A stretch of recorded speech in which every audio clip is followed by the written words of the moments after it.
बिहार में अगले साल विधानसभा चुनाव के सिलसिले में केंद्रीय गृह मंत्री अमित शाह ने एक ऐसी टिप्पणी कर दी कि बिहार की राजनीति में विशेष रूप से विपक्ष की ओर से भूचाल खड़ा कर दिया गया है। ऐसी कयासबाजियां शुरू हुई कि मुख्यमंत्री नीतीश कुमार नाराज हैं और फिर से लालू प्रसाद यादव के आरजेडी के साथ जा सकते हैं। लेकिन हम यहाँ आपको वह 5 वजह बताना चाहते हैं जिससे नहीं लगता है कि जेडीयू अध्यक्ष फिर से कोई ऐसा फैसला ले सकता है। दरअसल एक टीवी इंटरव्यू में अमित शाह से जब बिहार विधानसभा चुनाव में एनडीए के मुख्यमंत्री के चेहरा को लेकर प्रश्न किया गया था तो उन्होंने कहा था कि हम मिल बैठकर निर्णय को लेंगे, फैसला लेने के बाद आपको हम बताएंगे। तब से लेकर बिहार बीजेपी के प्रदेश अध्यक्ष दिलीप जायसवाल और उप मुख्यमंत्री सम्राट चौधरी इस पे सफाई दे चुके हैं। सम्राट चौधरी ने साफ किया है कि बिहार में नीतीश कुमार और पीएम नरेंद्र मोदी की अगुवाई में एनडीए चुनाव लड़ेगा। बीजेपी के अलावा बिहार एनडीए में शामिल हिंदुस्तान अवाम मोर्चा और एलजेपी सभी ने नीतीश कुमार की अगुवाई में भरोसा जताया है। लेकिन इस रिपोर्ट में हम आपको बताएंगे कि नीतीश ही बीजेपी की मजबूरी नहीं है, भाजपा भी नीतीश कुमार के लिए मजबूरी बन चुकी है। बिहार के मुख्यमंत्री नीतीश कुमार को बार बार पाला बदलने की वजह से उनके विरोधी उन पे पलटू राम होने का तंज कसते हैं। खुद नीतीश कुमार को भी अपनी इस छवि का एहसास होता रहता है। नीतीश कुमार इसी साल जनवरी में लालू प्रसाद यादव की आरजेडी के साथ छोड़कर वापस बीजेपी के साथ आ गए थे। पिछले सितंबर में ही उन्होंने भाजपा के राष्ट्रीय अध्यक्ष जेपी नड्डा की मौजूदगी में दिल्ली के एक कार्यक्रम में कहा था कि हमारे संबंध 1990 के दशक से है। बिहार में जितने भी अच्छे कार्य हुए हैं वह हमारे एनडीए की तरफ से ही किया हुआ है। 2022 के अगस्त में जब नीतीश कुमार पलटी मारकर आरजेडी के साथ महागठबंधन में चले गए थे तब 75 विधायकों वाले लालू प्रसाद यादव की पार्टी ने उन्हें इसीलिए सीएम पद पर रहने दिया क्योंकि उनके पास विकल्प नहीं था। वह किसी तरह से बीजेपी को सत्ता से दूर रखना चाहते थे।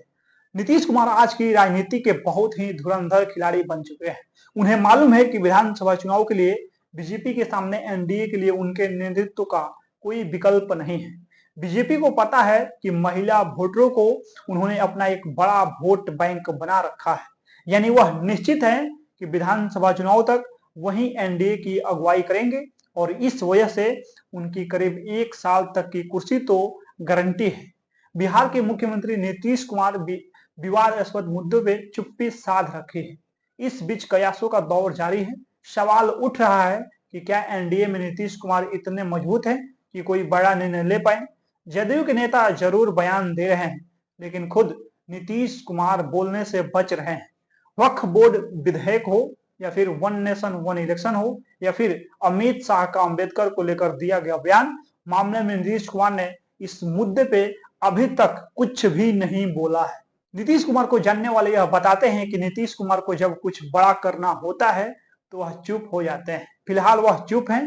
दरअसल केंद्रीय गृह मंत्री के इस कथन के बाद की चुनाव के बाद बिहार में नेता तय किया जाएगा और विवाद शुरू हुआ। राजनीति विशेषज्ञ कहते हैं कि केंद्रीय गृह मंत्री के बयान के बाद बिहार के भाजपा प्रदेश अध्यक्ष और उप मुख्यमंत्री भी सफाई दिया है। नीतीश कुमार हल्के नेता नहीं, कोई भी बात बड़ी गंभीरता से रखते हैं। पहले भी नीतीश कुमार विवादास्पद मुद्दों पे पार्टी के नेताओं से तो बयान दिलवाते थे, खुद नहीं बोलते थे। इस बार भी कई विवाद वाले मुद्दों पे बोलने से बच रहे हैं, लेकिन जब उनके पार्टी के नेता बोल रहे हैं तो कहीं ना कहीं उनकी अनुमति से ही बोल रहे होंगे। इसे नीतीश कुमार दबाव की राजनीति करने में माहिर माने जाते हैं। बीजेपी के नेता भी नीतीश कुमार की किसी तरह की नाराजगी से इनकार कर रहे हैं। दूसरी तरफ जेडीयू की तरफ से 2025 एक बार फिर से नीतीश कुमार और जब बिहार की बात हो तो नाम सिर्फ नीतीश कुमार का हो, इसी तरह के स्लोगन वाले पोस्टर जेडीयू के विभिन्न मीडिया हैंडल से पोस्ट किए जा रहे हैं।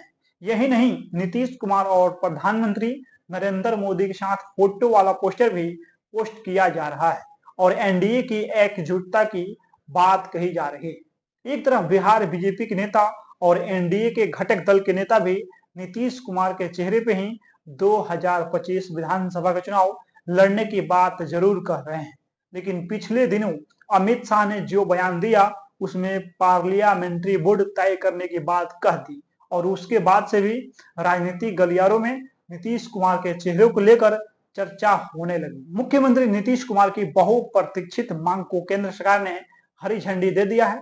कई साल पहले सीएम ने प्रधानमंत्री नरेंद्र मोदी के सामने पटना विश्वविद्यालय को सेंट्रल यूनिवर्सिटी का दर्जा देने की मांग की थी। हालांकि उस मांग को पूरी तरह से तो केंद्र सरकार ने नहीं मानी, लेकिन यूनिवर्सिटी के डेवलपमेंट के लिए 100 करोड़ रुपए की राशि को स्वीकृति दे दी गई है। केंद्रीय शिक्षा मंत्रालय ने पटना विश्वविद्यालय के विकास के लिए 100 करोड़ रुपया की राशि दे दिया है। उच्च शिक्षा विभाग ने पीएम उषा योजना के तहत ये राशि मंजूर किया है। पटना यूनिवर्सिटी को काफी समय से इस राशि का इंतजार था। पटना यूनिवर्सिटी के आवेदन के बाद बिहार सरकार की तरफ से प्रस्ताव भेजे गए थे। एनआईआरएफ रैंकिंग, इंफ्रास्ट्रक्चर और रिसर्च के लिए ये राशि दी जाएगी। इससे कई राज्यों की तुलना में पटना यूनिवर्सिटी को सबसे बड़ा फायदा मिलेगा। कुछ वर्षों पहले प्रधानमंत्री नरेंद्र मोदी ने पटना विश्वविद्यालय के शताब्दी समारोह में हिस्सा लिया था। मंच से मुख्यमंत्री नीतीश कुमार ने हाथ जोड़कर विनती करते हुए कहा था कि प्रधानमंत्री जी, पटना विश्वविद्यालय को केंद्रीय विश्वविद्यालय का दर्जा दे दीजिए। पीएम ने उस मांग को खारिज कर दिया था, लेकिन उन्होंने अंतर्राष्ट्रीय स्तर का विश्वविद्यालय बनाने का वादा जरूर किया था। युवाओं को साधने के लिए केंद्र सरकार ने बड़ा दाव खेला है। सरकार के इस फैसले से जहां नीतीश कुमार की नाराजगी कम होगी, वहीं पूरे बिहार में फैसले का सकारात्मक संदेश जाएगा। जाहिर तौर पे इसका फायदा एनडीए को विधानसभा चुनाव में भी मिल सकता है। असल में बिहार चुनाव 2025 में एनडीए की ओर से सीएम फेस को लेकर अमित शाह ने बयान दिया था, जिसके बाद से चर्चा है कि मुख्यमंत्री नीतीश कुमार नाराज है। बिहार बिजनेस कनेक्ट 2024 में सीएम के शामिल नहीं होने को भी उनकी नाराजगी से जोड़कर देखा जा रहा है। हालांकि इस बीच मुख्यमंत्री की तबीयत भी ठीक नहीं थी। फिलहाल सीएम अपनी प्रगति यात्रा पे निकले हुए हैं। बिहार में विधानसभा चुनाव की तैयारियों में सभी राजनीतिक दल जुट गए हैं। एक ओर नीतीश कुमार यात्रा पे निकल रहे हैं, तो दूसरी तरफ भाजपा भी कमर कस चुकी है। दिल्ली में बिहार बीजेपी के तमाम नेता डेरा डाले हुए हैं।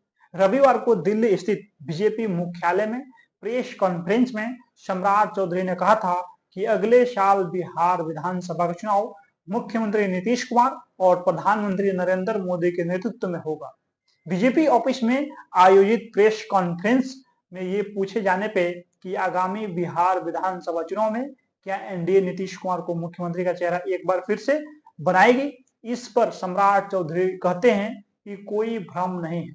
एनडीए आज भी नीतीश कुमार के नेतृत्व में काम कर रहा है। देश में प्रधानमंत्री नरेंद्र मोदी के नेतृत्व में काम कर रहा है। बता दें कि केंद्रीय गृह मंत्री अमित शाह ने हाल ही में एक समाचार चैनल को दिए इंटरव्यू में पूछे जाने पे क्या एनडीए मुख्यमंत्री पद का उम्मीदवार घोषित किए बिना बिहार में चुनाव लड़ सकता है, जैसा कि हाल में महाराष्ट्र में किया गया था।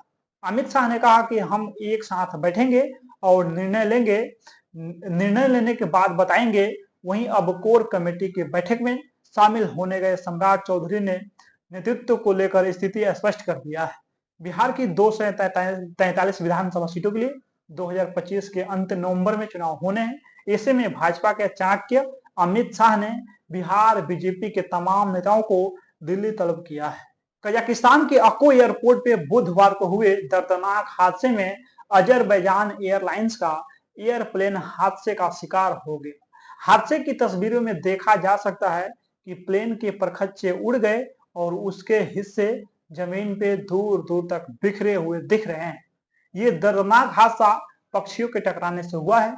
रूसी न्यूज एजेंसी स्पुतनिक के एक संवाददाता ने यह जानकारी दिया है।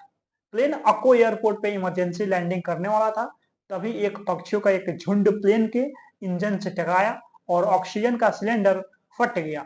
यह भी बताया गया कि हादसे से ठीक पहले कुछ यात्री बेहोश हो गए थे। विमान ने पक्षियों के झुंड से टकराने और स्टीयरिंग की खराबी के कारण हादसे से पहले संकट का सिग्नल दिया था। पायलट आखिर तक विमान की स्पीड और ऊंचाई हासिल करने की कोशिश करते रहे, लेकिन विमान पूरी तरह से अपना कंट्रोल खो बैठा। घटना के एक वीडियो में देखा गया कि प्लेन बार बार ऊपर उठने की कोशिश करता है और वह तेजी से ऊपर की तरफ जाता है, लेकिन रुकने लगता है। आखिर में पायलट ने ऊंचाई पे जाकर प्लेन को कंट्रोल करने की कोशिश की और फिर यह एयरपोर्ट के पास चक्कर लगाने लगता है, लेकिन आखिर में क्रैश हो गया। इस विमान हादसे से दुनिया भर में शोक का माहौल है। अजरबैजान एयरलाइंस ने बताया कि विमान अक्को एयरपोर्ट से 3 किलोमीटर पहले इमरजेंसी लैंडिंग कर रहा था। विमान रूस जा रहा था, लेकिन घने कोहरे के कारण उसने अपना रूट बदल दिया और अक्को एयरपोर्ट से 3 किलोमीटर पहले ही इमरजेंसी लैंडिंग के लिए आग्रह किया। इस दौरान वह आसमान में चक्कर लगाने लगा, लेकिन कैस्पियन सी शोर के पास क्रैश हो गया विमान। एयरप्लेन क्रैश होने से पहले के कई वीडियो सामने आए हैं, जिसमें देखा जा सकता है दुर्घटना से पहले क्या हुआ। एक वीडियो में देखा गया कि प्लेन आसमान में लहरा रहा है। वह स्पीड से नीचे की तरफ आता है और कुछ ही सेकंड में जमीन से टकराता है। इसके बाद आग लग जाती है। ऐसा भी कहा जा रहा है कि विमान को जीपीएस जैमिंग की समस्या का सामना करना पड़ा है। बाकी इस वीडियो में आप लोग अपना प्रतिक्रिया दे दीजिए। मिलते हैं अगला वीडियो में। बहुत बहुत धन्यवाद।